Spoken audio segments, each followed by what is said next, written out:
ভালো আর খারাপ এই দুটো নিয়েই কিন্তু আমাদের জীবন। এই দুটোকে কিন্তু জীবনের সাথে নিয়েই চলতে হয়।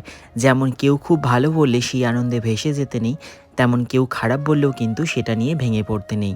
ভালোটাকে সবসময় স্মৃতি হিসাবে সাজিয়ে রাখতে হয়, আর খারাপ থেকে কিন্তু সবসময় শিক্ষা লাভ করতে হয়। আমার এই ৭ বছরের প্রফেশনে অনেক মানুষের সাথে পরিচয় হয়েছে, তার মধ্যে কিন্তু ৯৯% ভালো মানুষের সাথেই পরিচয় হয়েছে।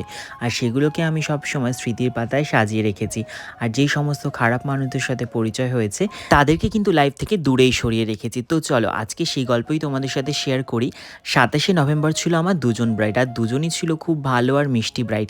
তাদের গল্পই আজকে তোমাদের সাথে শেয়ার করব। ফার্স্ট ব্রাইডের লোকেশনে আসার পর আমি কিন্তু প্রায় ১ ঘন্টা বসে ওয়েট করেছিলাম। তারপরে ব্রাইড এসে বসেছিল আর তাকে কিন্তু সুন্দর একটা লুক দিয়েছিলাম, সে যেমনটা চেয়েছিল। তারপর সেখান থেকে বেরিয়ে আমি চলে যাচ্ছিলাম সেকেন্ড লোকেশনে। আর সেকেন্ড লোকেশনে যাওয়ার সময় কিন্তু আমি জ্যামে আটকে পড়েছি। সেকেন্ড লোকেশনে গিয়ে কি হয়েছিল সেটা জানতে হলে অবশ্যই সেকেন্ড পার্টটা দেখতে হবে।